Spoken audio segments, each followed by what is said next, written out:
Om Swastiastu. Assalamualaikum warahmatullahi wabarakatuh. Shalom Om Nama Budaya, salam sejahtera untuk kita semua.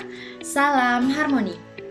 Pada kali ini kami dari kelompok 4 akan membahas mengenai awal matematika modern abad ke-17 dan ke-18 dalam mata kuliah Sejarah dan Etnomatematika, Prodi Pendidikan Matematika Universitas Pendidikan Ganesha. Adapun anggota dari kelompok 4, yang pertama yaitu ada Mei Antika dari kelas 5D dengan NIM akhir 014. Kemudian ada saya sendiri, Ayunda Sari dari kelas 5D dengan NIM akhir 015. Dan yang ketiga ada Ovi Octavia dari kelas 5D dengan NIM akhir 063. Dan yang terakhir ada Beni Angga dari kelas 5D dengan NIM akhir 092. Adapun topik pembahasan yang akan kami bahas pada video kali ini yaitu yang pertama mengenai arah perkembangan matematika abad ke-17 dan ke-18, yang kedua yaitu dunia mekanika pada zaman René Descartes dan Isaac Newton, yang ketiga perkembangan teori probabilitas pada zaman Pascal, Bernoulli, dan Laplace, dan yang keempat perkembangan teori bilangan pada zaman Fermat, Euler, dan Gauss. Baik, langsung saja ke pembahasan yang pertama yaitu arah perkembangan matematika abad ke-17 dan ke-18. Pada awal abad ke-17 terdapat dua tokoh yaitu Pierre de Fermat dan René Descartes yang menyandingkan aljabar dengan geometri. Adapun kehebatan di abad ke-17 ini yaitu para matematikawan memiliki keahlian di berbagai bidang. Di antaranya ada geometri, teori bilangan, probabilitas, trigonometri, dan masih banyak yang lainnya. Di abad ke-17 ini, matematikawan menganggap bahwa abad ke-17 merupakan abad kemunculan kalkulus. Selanjutnya adalah pembahasan yang kedua mengenai dunia mekanika pada zaman René Descartes. René Descartes, beliau dilahirkan di La Haye, sebuah kota kecil yang berjarak sekitar 200 mil arah barat daya dari kota Paris.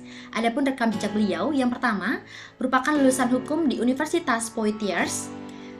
Yang kedua, sempat bergabung dalam ketentaraan Belanda. Yang ketiga, pada tahun 1628 memutuskan untuk bermeditasi dan menulis selama 20 tahun. Yang keempat, beliau juga sempat menjadi tutor filsafat istana di Swedia. Adapun karya atau penemuan beliau, yang pertama yaitu Discours de la Méthode pada tahun 1637 yang memiliki lampiran-lampiran yaitu diantaranya La Dioptrique, Les Météores, dan La Géométrie. Dan karya keduanya yaitu Principia Philosophiae pada tahun 1644 yang berisikan mengenai filsafat mekanis, di mana karyanya ini adalah karya yang paling terkenal pada zaman tersebut. Sepanjang perjalanan dan sejarah René Descartes, beliau pun akhirnya wafat pada bulan Februari 1650, yang dimana kemudian untuk mengenang jasanya dibuatkanlah sebuah monumen di gereja Santa Genevieve. Selanjutnya, yang ketiga yaitu dunia mekanika pada zaman Isaac Newton. Isaac Newton dilahirkan di desa Walsall di Lincolnshire dekat Cambridge, di mana kelahirannya tepat saat Galileo wafat pada hari Natal tahun 1642. Adapun rekam jejak beliau, yang pertama, beliau berkuliah di Universitas Cambridge. Yang kedua, beliau sempat mengkaji teks-teks dari Euclid dan Descartes yang merupakan keberlanjutan dari geometri. Dan yang ketiga, mulai melekatkan fondasi-fondasi untuk pencapaian masa depannya di bidang matematis, optik, dan astronomi. Adapun karya atau penemuan beliau, yang pertama yaitu Philosophiae Naturalis Principia Mathematica pada tahun 1687, di mana pada peluncuran karyanya ini merupakan masa atau puncaknya pikiran intelektual. Yang kedua yaitu penemuannya yaitu kalkulus diferensial pada tahun 1600-an, di mana saat itu menjadi kontroversi dalam sejarah matematika. Yang ketiga penemuannya itu adalah optika, yang keempat ada teori gravitasi, dan penemuan yang kelima yaitu teorema binomial umum yang merupakan perluasan dari A plus B pangkat N. Selanjutnya adalah perkembangan teori probabilitas era Pascal. Teori probabilitas awalnya diinspirasi oleh masalah perjudian. Awalnya dilakukan oleh matematikawan dan fisikawan Italia bernama Girolamo Cardano. Ia merupakan anak dari Fazio Cardano, seorang pengacara berbakat dan ahli matematika. Karena ia sulit mendapatkan pekerjaan, ia akhirnya beralih ke judi untuk mencari nafkah. Pada bukunya Liber de Ludo Aleae, ia banyak membahas tentang konsep peluang. Pada tahun 1654, seorang pejudi lainnya bernama Cavalier de Mere menemukan sistem perjudian. Saat ia kalah dalam perjudian, Ia meminta salah satu temannya untuk menganalisis kembali sistem perjudiannya. Temannya tersebut bernama Blaise Pascal. Ia merupakan pria kelahiran 1623 dari Prancis, yang dikenal sebagai penulis berbakat, filsuf religius, matematikawan kreatif, dan ahli fisika eksperimental. Beberapa karyanya diantaranya itu pertama, Essai pour les coniques dan Pascaline, dan kontribusi lainnya, pertama, Sikloida, kedua, segitiga aritmatika, dan tiga, induksi matematika.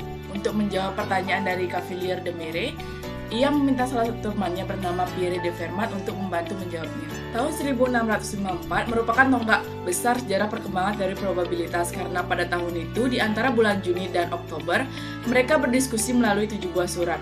Pascal menemukan bahwa sistem yang dipunyai oleh Cavalier akan mengakibatkan peluang dia kalah 51%. Pascal kemudian menjadi tertarik dengan peluang dan mulailah dia mempelajari masalah perjudian.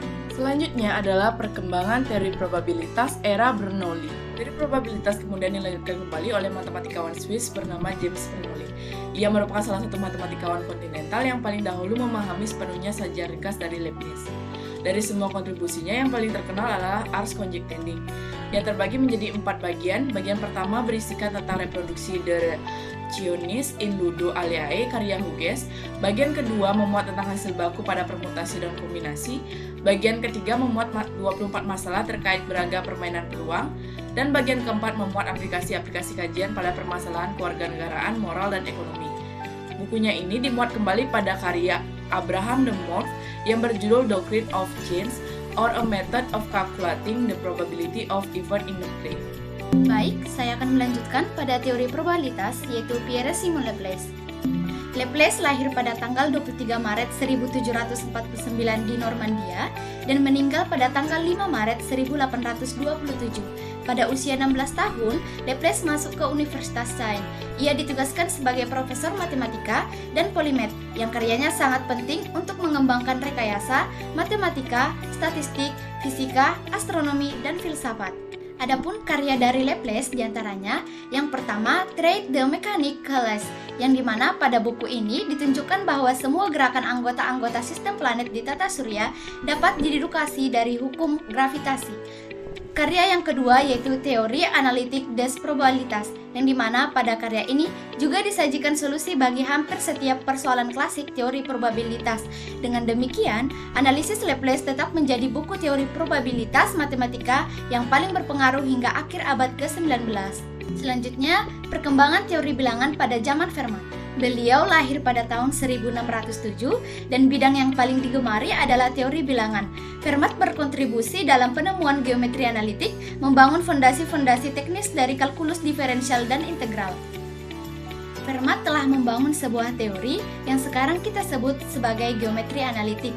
Fermat menerbitkan karyanya dalam matematika yang ditulis tanpa nama, karena Fermat juga secara pribadi hanya mempublikasikan sedikit sekali matematika yang dikajinya, lebih memilih untuk mengkomunikasikan temuan-temuannya melalui surat-surat kepada para sahabatnya atau menyimpannya sendiri dalam catatan-catatan di tepi buku aritmetika yang dimilikinya. Berikut hasil yang dikemukakan oleh Fermat. Yang pertama dikenal dengan teorema Fermat, yang dimana di sini dikatakan bahwa jika P adalah bilangan prima dan A sebarang bilangan bulat yang tidak habis dibagi oleh P, maka A pangkat P min 1 dikurang 1 habis dibagi oleh P. Kemudian ada dikenal yaitu teorema terakhir Fermat. Di sini dikatakan bahwa jika N lebih dari 2, maka persamaan Diopantus X pangkat N plus Y pangkat N sama dengan Z pangkat N tidak memiliki solusi-solusi bilangan bulat kecuali untuk solusi-solusi trivial di mana Z sama dengan X atau Z sama dengan Y dengan satu variabel lainnya adalah 0. Ya, selanjutnya kita akan beranjak ke perkembangan teori bilangan Euler. Bilangan Euler diciptakan oleh Leonhard Euler yang lahir di Basel di Swiss pada tanggal 15 April 1707 dan meninggal pada tanggal 18 September 1783. Nah, beliau bertempat tinggal di kerajaan Rusia dan Swiss dan beralma materkan Universitas Basel. Nah, beliau juga berkecimpung di dalam bidang matematika dan fisika, dan ciptaan beliau yakni bilangan Euler itu sendiri. Euler adalah satu-satunya matematikawan yang mempunyai dua bilangan dengan namanya. Yang pertama ada bilangan Euler yang terkenal dalam kalkulus yang dinotasikan dalam E, kira-kira setara dengan 2,71828, dan konstanta Euler-Maccheroni yang dinotasikan dalam gamma yang kadangkalanya hanya disebut konstanta Euler. Nah, bilangan E ini adalah berasal dari limit n mendekati hingga 1 plus 1 per n pangkat n yang mendekati 2,71828. Selanjutnya adalah perkembangan teori bilangan Gauss. Bilangan Gauss diciptakan oleh Johann Carl Friedrich Gauss yang lahir di Brunswick, Jerman pada tanggal 30 April 1777 dan meninggal di Göttingen, Jerman pada tanggal 28 Februari 1855. Nah, tempat tinggal beliau berada di Kerajaan Hannover, Jerman. Beliau tamat di Collegium Carolinum, Universitas Göttingen, dan Universitas Helmstedt. Nah, beliau berkecimpung di dalam matematika dan fisika, dan karya dari beliau yang sangat terkenal yakni hukum Gauss. Ia juga menerbitkan lebih dari 150 karya dan membuat kontribusi penting seperti teorema dasar aljabar, metode kuadrat terkecil, eliminasi Gauss-Jordan, dan kurva lonceng atau kurva error Gaussian. Dia juga membuat kontribusi penting untuk fisika dan astronomi. Nah, pada slide juga kita menunjukkan dari matriks yang telah dieliminasi Gauss-Jordan. Baik, itulah tadi pemaparan dari kami kelompok 4 mengenai awal matematika modern abad ke-17 dan ke-18. Sebelum kami mengakhiri video presentasi kali ini, izinkan kami menyampaikan sebuah kutipan dari tokoh matematikawan yaitu René Descartes yang berbunyi, "Mathematics is a more powerful instrument of knowledge than any other that has been bequeathed to us by human agency." Dan ingat, jas merah, jangan sekali-sekali lupakan sejarah. Kami tutup dengan terima kasih dan sampai jumpa.